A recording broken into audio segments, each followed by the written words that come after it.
Et salut les traders, j'espère que tout le monde va bien, moi ça va super. On se retrouve pour une nouvelle vidéo d'analyse comme quasiment tous les dimanches. La semaine dernière je n'ai pas sorti de vidéo d'analyse et je m'en excuse. Mais normalement on est reparti sur de bonnes bases, ça devrait aller. Comme d'habitude, avant de commencer cette vidéo, gros merci à tous ceux qui prennent un tout petit peu de leur temps pour lâcher ne serait-ce qu'un petit like sous les vidéos, vous donner un vrai coup de pouce à la chaîne YouTube. Donc ne changez pas, vous êtes top. Et pour ceux qui ne sont toujours pas abonnés, n'oubliez pas de le faire pour ne pas rater les prochaines vidéos d'analyse. Allez, intro rapide, on passe à la vidéo immédiatement. J'ai connu la richesse, mais j'ai connu aussi la pauvreté.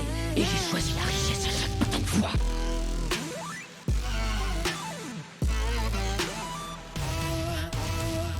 Alors, Hotcad, il y a 2 semaines, du coup, on s'était laissé sur cette correction et je vous avais dit qu'il y aurait de grandes chances qu'on ait un down. Et c'est ce qu'on a eu. Donc, on a cassé la trendline, correction, running, continuation. Donc, ça fait plaisir. Je pense maintenant que pour les jours à venir sur Hotcad, on peut continuer la vente, d'accord. Je pense que là il y a des chances qu'on corrige un petit peu, mais je pense qu'on peut aller faire encore un ou deux plus bas. Donc pour ma part sur Hotcad, je vais continuer de chercher de la vente tranquillement. Passons à EURUSD, celui-ci flop. En gros, moi j'attendais une correction pour vendre. Au final, il a continué de monter et tranquillement il a fait son chemin. Donc du coup, mon scénario s'invalide. Je pense qu'on peut aller taper un plus haut, surtout que là il est en train de nous faire une petite correction.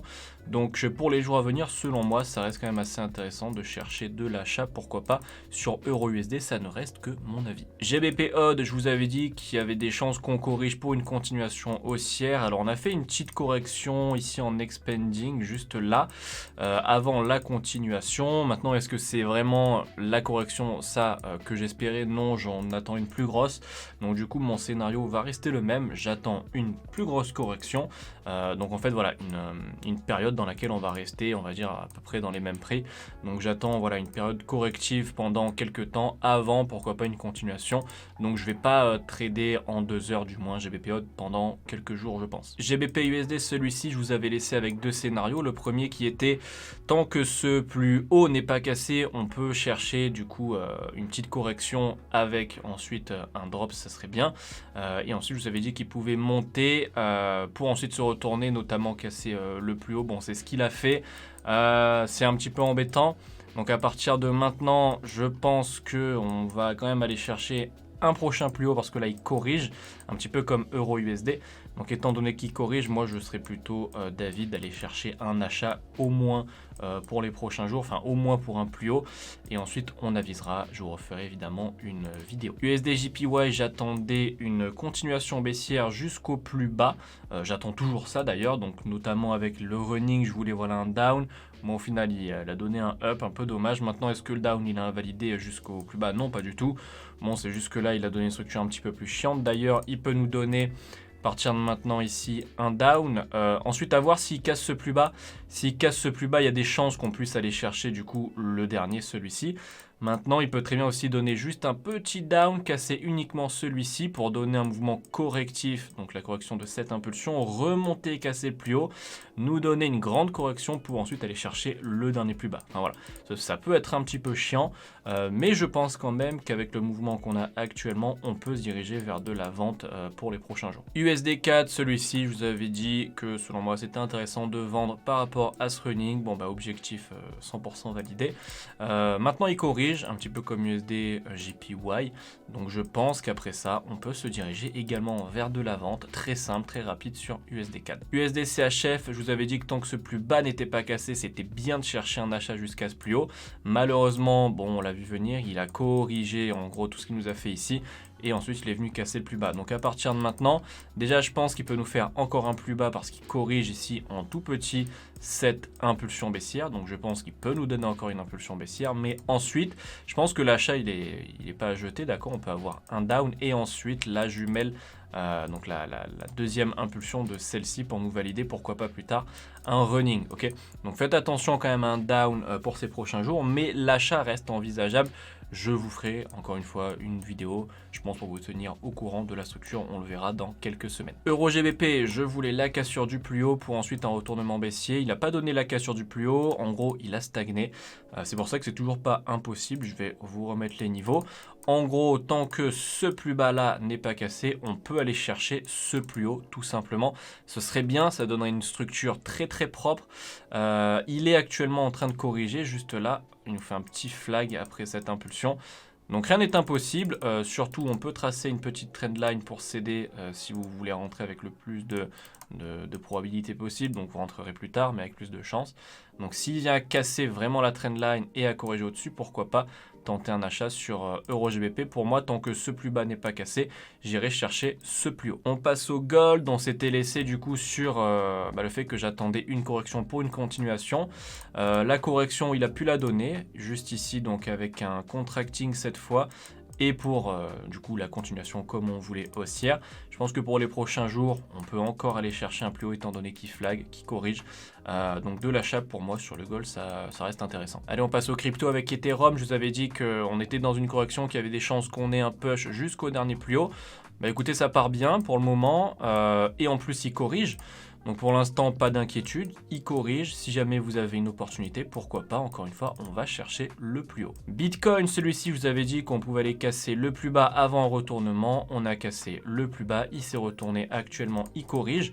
Donc écoutez, étant donné qu'on est en pleine phase de correction, il y a des chances qu'on puisse aller chercher un up. Juste avant, faites attention à ce mouvement-là en interne qui est quand même aussi correctif par rapport à cette impulsion baissière. On pourra avoir un drop avant la continuation haussière, mais si on regarde ça voilà, en 4 heures, ça reste quand même un achat assez intéressant à prendre, je pense. Passons au Solana, celui-ci, je vous avais dit que j'attendais un up par rapport au running juste ici. Il a stagné, pareil, donc bon, ici il monte et là il corrige, donc c'est une bonne nouvelle quand même, ça veut dire qu'il y a des chances que le scénario se valide. Alors il y a des chances, ça veut pas dire que c'est sûr, il peut très bien s'écrouler, ça m'embêterait un peu, mais bon, c'est comme ça. Mais là, point de vue de la structure, ici on a une impulsion, une correction, il y a des chances qu'on ait la seconde impulsion, donc pour l'instant tout va bien, toujours de l'achat selon moi sur Solana. On passe au DOT, celui-ci parfait, je vous avais dit d'attendre cassure de trend, correction, celui ou celle qui a attendu, bah il a bien mangé, ou elle a bien mangé, parce qu'on a eu cassure de trend, correction juste au-dessus, donc voilà, c'était un bon point d'entrée. Maintenant break-even ou pas, je ne sais pas. Je sais qu'on peut aller chercher ce plus haut, juste ici. On y était presque, c'est dommage. Maintenant, faire attention parce qu'il est en train de corriger. Donc, est-ce que c'est une correction ici pour un retournement baissier entier? Je ne sais pas. Est-ce que c'est juste une correction qui n'aboutira pas potentiellement? D'accord, il peut très bien ici monter. Ou est-ce qu'on va avoir juste un petit down avant un retournement? Je ne sais pas non plus. Tout ce que je peux vous dire, c'est que si vous êtes dans l'achat, mettez un break-even. Si vous n'êtes pas dans l'achat, attendez. Parce qu'il peut nous donner un plus bas encore. Parce qu'il est monté, mais quand même assez lentement. Donc en fait, ça peut être la correction d'au final de ce mouvement. Voilà, il y a eu des structures comme ça dans lesquelles on a parlé sur la chaîne. Ce mouvement-là, on les prend comme correction alors que le prochain mouvement, celui qui donne après, l'est encore plus. Et donc le mouvement qu'on prenait comme correction à la base passe en impulsion par rapport au mouvement suivant qui est devenu plus correctif. Je ne sais pas si maintenant vous m'avez suivi. Mais en gros, je pense que vous le voyez ici. Si je devais choisir entre ces deux mouvements, lequel est impulsif, lequel est correctif, ce serait un peu compliqué parce que vraiment ils ont la même tête. Une impulsion c'est censé être agressif, une correction un peu plus lent. Là, franchement les deux se valent. Donc en fait, ça peut très bien être la correction de cette impulsion pour un up. Mais ça peut très bien être la correction de ce mouvement-là pour un down. Là, en l'état actuel, honnêtement, sans prendre en compte les autres crypto-monnaies et le fait qu'elles peuvent push, je pense qu'on pourrait avoir un down, vraiment, parce qu'ici, le mouvement est assez correctif quand même. Cassure de trend, perte de momentum, correction. Je pense qu'ici, il y a plus de chances qu'on ait un down, d'accord? Maintenant, bon, il y a des chances que si Ethereum et Bitcoin s'envolent, évidemment les autres aussi. Mais au point de vue de l'analyse technique, si je dois être 100% objectif, je pense plutôt qu'on se dirige vers un down sur le DOT. Donc écoutez, on va plutôt rester sur ça. On verra la semaine prochaine ce que ça a donné. Mais analyse technique, je pense que là, on se dirige vers un down. Comme je l'ai dit, on verra la semaine prochaine. Et on termine avec le BNB. Celui-ci, je vous avais dit de faire attention à un down, puis un retournement. On a eu le down et là, ensuite, il stagne.